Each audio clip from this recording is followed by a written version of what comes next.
प्रवीणभाऊ शिंदे शिवसेना जिल्हा प्रमुख तथा भावी दिग्रस विधानसभा आमदार यांचा पुसद येथे जंगी सत्कार। साकीब शाह मित्र परिवार कडून उद्धव बाळासाहेब ठाकरे शिवसेना पक्षाचे जिल्हा प्रमुख प्रवीणभाऊ शिंदे या झुंजार मर्द मावळा पक्षनिष्ठ यांचा सन्मान व सत्कार करून त्यांना भावी आमदारकीच्या शुभेच्छा देण्यात आल्या। पुसद पंचायत समितीच्या जुन्या सभागृहामध्ये दिनांक 14 जून 2024 रोजी यवतमाळ वाशिम लोकसभेचे नवनिर्वाचित खासदार यांचा महाविकास आघाडीतर्फे जंगी सत्कार आणि सन्मान करण्यात आला। या प्रसंगी प्रवीण शिंदे यांचाही सत्कार करण्यात आला।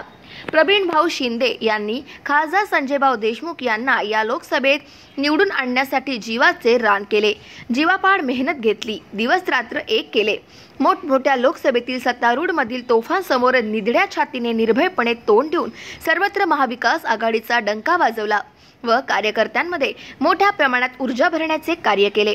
आपल्या कार्यकर्त्यांवर होणारे राजकीय वार त्यांनी या काळात बिनधास्तपणे आपल्या शिरावर घेतले। एक धडाकेबाज पाठीराखा असल्यामुळे यवतमाळ वाशिम लोकसभेचा गड सर झाला। याचा प्रभाव हा दिनांक 14 जून 2024 च्या मिरवणुकीत पाहायला मिळाला। सर्व पक्षाच्या महाविकास आघाडीच्या कार्यकर्त्यांनी त्यांना खांद्यावर घेऊन जल्लोष साजरा करत आनंद व्यक्त केला। महाविकास आघाडीचे कार्यकर्ते आणि मित्र परिवार यांच्याकडून खासदार संजयभाऊ देशमुख यांनी प्रवीणभाऊ शिंदे यांना येणाऱ्या दिग्रस विधानसभेत सर्वतोपरी सहकार्य करावे आणि प्रवीणभाऊ शिंदे यांनी या लोकसभेत जी उत्तम कामगिरी केली त्याची पोचपावती म्हणून दिग्रस विधानसभेतून आमदार म्हणून विधानसभेत पाठवावे अशी मागणी जोर धरत आहे।